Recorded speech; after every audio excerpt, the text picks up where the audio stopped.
Banyak sekali media memframing ini investasi bodong. Faktanya enggak ya, saya punya lahan, ini bukan investasi nih, ini adalah jual beli kapling. Kampung Kurma ini melakukan kegiatan tanpa izin dan juga tidak rasional. Jadi skema dari awal itu memang kami akui ada kesalahan.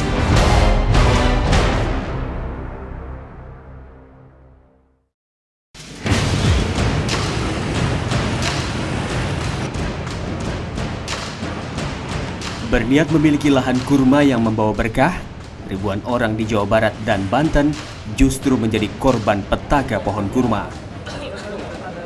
Ribuan orang itu tergiur bisnis cepat dengan untung berlipat dengan membeli kebun kurma. Belakangan, Otoritas Jasa Keuangan menyebut bisnis jual beli lahan kurma itu adalah investasi bodong. Total uang nasabah yang terancam hilang mencapai puluhan miliar rupiah. Pelaku mengusung konsep bisnis syariah Islam.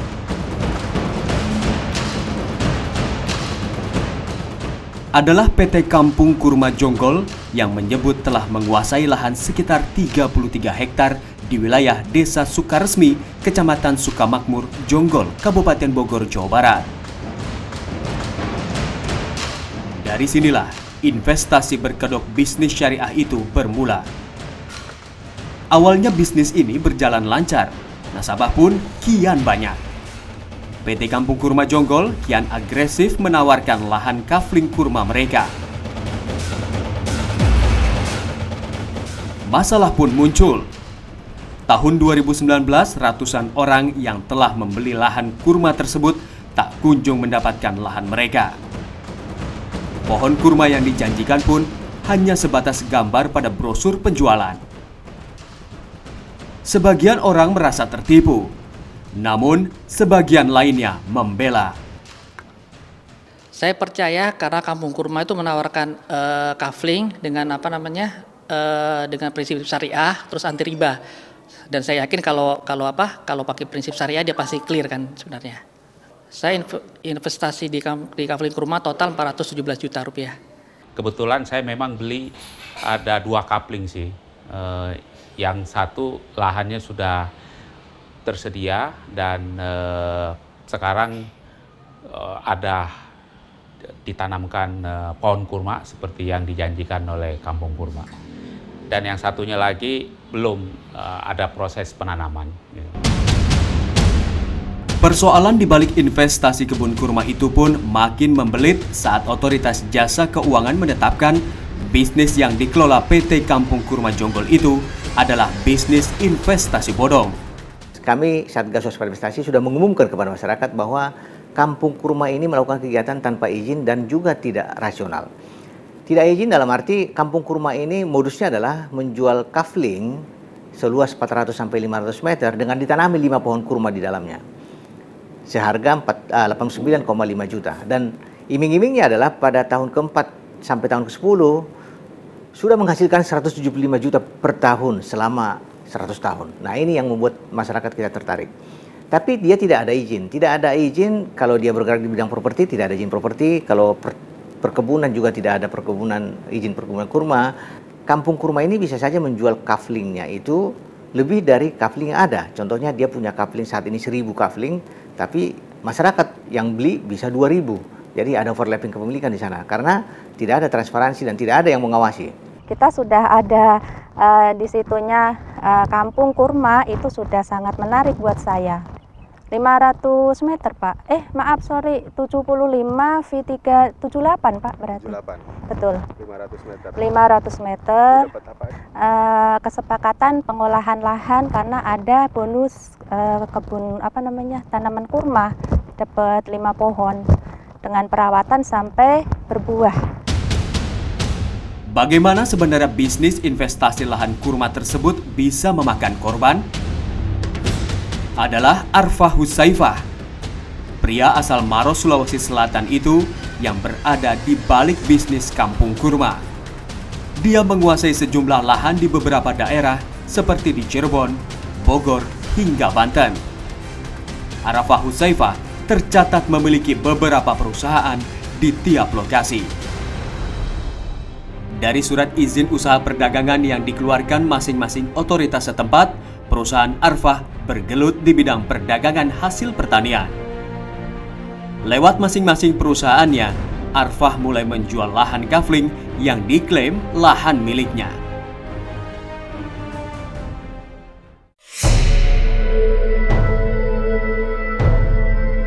Di kawasan Jonggol, Kabupaten Bogor, Jawa Barat misalnya, PT Kampung Kurma Jonggol milik Arfah menjual lahan kafling seluas 500 meter persegi dengan harga 78 juta rupiah.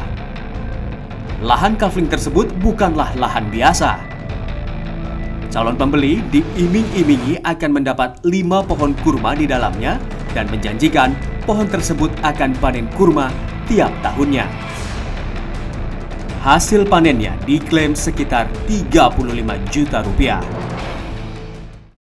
Jadi Kampung Kurma ini adalah perusahaan yang bergerak di bidang ini kan semacam agro-properti lah, seperti itu. Jadi dari awal kami melakukan aktivitas jual beli tanah, kafling, yang kafling ini kita tinggikan nilai jualnya gitu ya, atau added value-nya adalah dengan diberikan bonus pohon kurma yang ditanam kemudian dirawat sebagai bonus bagi konsumen yang membeli kafling Kampung Kurma ini. Kafling punya konsumen juga itu ada yang sudah berbunga dan ada yang sudah mulai berbuah, yang usianya baru sekitar 2,5 tahunan gitu. Tingginya juga baru sekitar 2 meteran lah, seperti itu. Nah, jadi kalau bagi saya pribadi, kalau ada yang meragukan gitu, ya itu hak mereka sih ya meragukan seperti itu. Tapi kami merasa yakin. Kenapa? Karena memang sudah ada pembuktian. Karena kalau ini sifatnya perkebunan begini, kalau sudah ada bukti kan ya kita juga merasa yakin bahwa kurma itu bisa tumbuh dan berbuah di Indonesia, seperti itu. Dalam berbisnis, perusahaan Arfah menawarkan konsep investasinya kepada nasabah dalam bentuk bisnis syariah. Tak hanya itu, Arfah Hussaifah diduga mencatut sejumlah nama dai kondang demi meyakinkan calon nasabahnya. Cara ini berhasil. Ratusan orang tertarik berinvestasi membeli lahan di kebun kurma itu. Di proposalnya akan di kafling kan gitu kan, makanya permohonan tersebut kita tolak dan tidak kita rekomendasikan. Kami akui ada kesalahan-kesalahan yang seharusnya langsung bertemu dengan pemilik lahan, ternyata kita tidak langsung bertemu dengan pemilik lahan.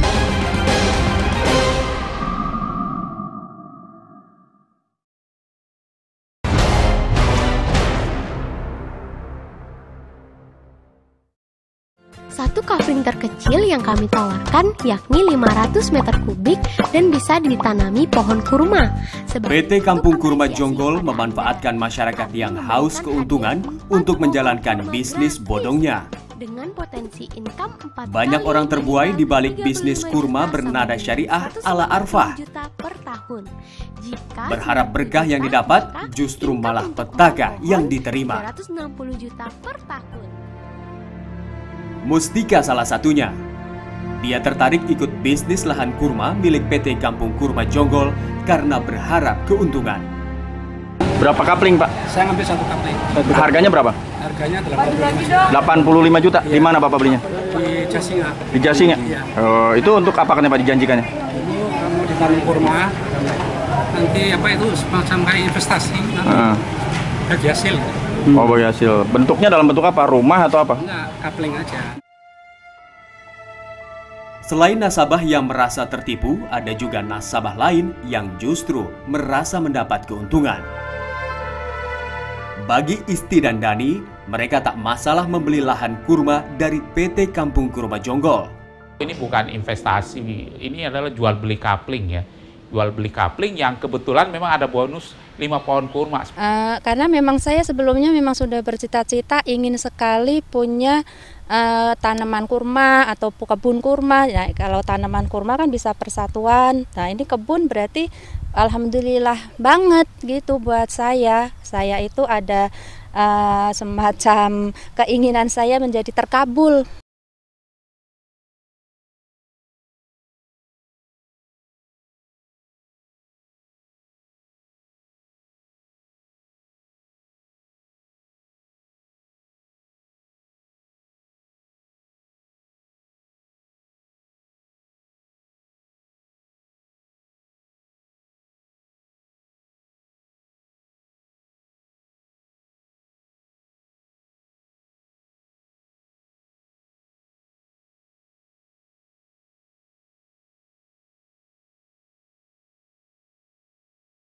yaitu nasabah PT Kampung Kurma Jonggol.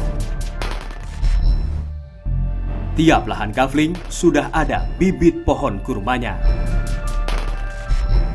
Karena ini membawa nama kurma gitu ya, karena kurma kan identik dengan agama Islam, dengan Al-Quran, dengan sunnah. Jadi saya berpikiran bahwa ini adalah bersih gitu ya, maksudnya tidak ada halangan apa-apa. Kemudian ya kita putuskan aja, ada catering kita ikut, ada pembayaran ya kita bayar gitu aja. Dan kita tidak mengetahui manajemennya siapa enggak, transfer ke rekening ini ya kami transfer. Pengelolanya dia bilang cuma ya ini diusahakan, terus dia bilang waktu kita minta proses untuk akte jual belinya dibilang belum ada dana, terus menanyakan untuk kapan ada penanaman pohon kurmanya belum ada dana juga, terus waktu itu untuk yang kafling saya untuk yang prosar, yang sama kolam lele buat kolamnya juga nunggu ada dana lagi, jadi saya bingung juga tuh dana kok bisa habis gitu kan. Bagi PT Kampung Kurma Jonggol tak ada yang salah dari bisnis lahan kurma mereka.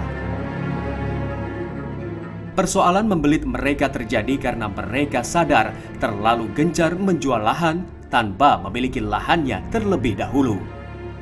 Sebenarnya dari awal mungkin karena ketidaksiapan Kampung Kurma memenuhi animo masyarakat gitu.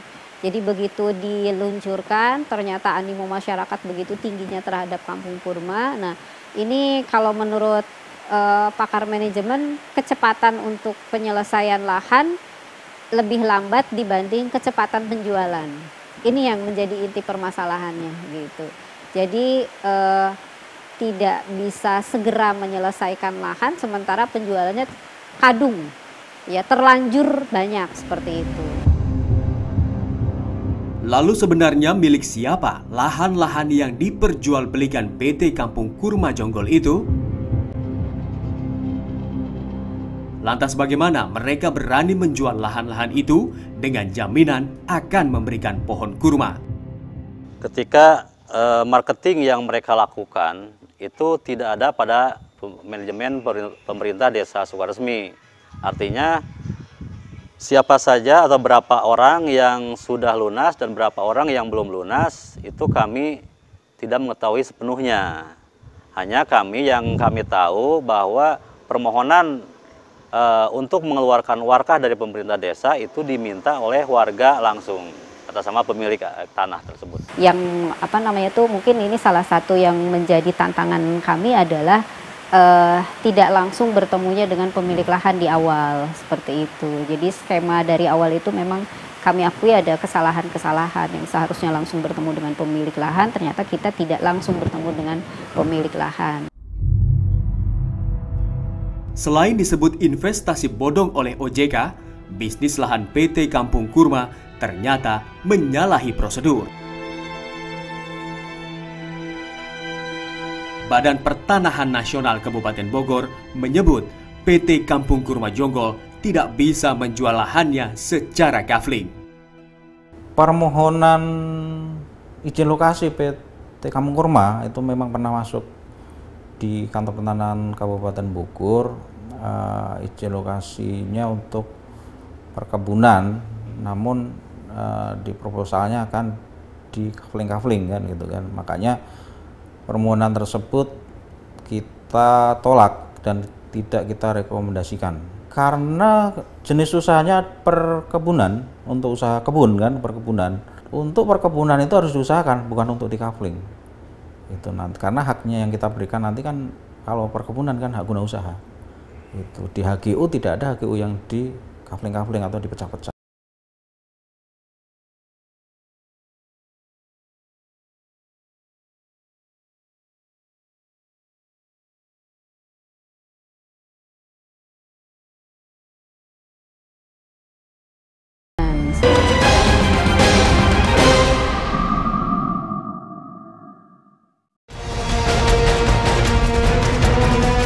Banyak sekali media memframing ini investasi bodong. Faktanya enggak ya, saya punya lahan, ini bukan investasi, ini adalah jual beli kafling. kampung kurma ini melakukan kegiatan tanpa izin dan juga tidak rasional. Jadi skema dari awal itu memang kami akui ada kesalahan.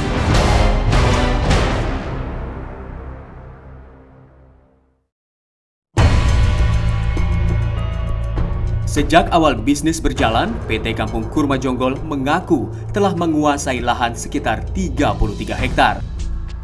Lahan tersebut dibeli PT Kampung Kurma Jonggol dari tangan pemiliknya. Dari 33 hektar itu, perusahaan Arfa Hasvia menjualnya kembali secara kafling. Masing-masing kafling seluas 500 meter persegi.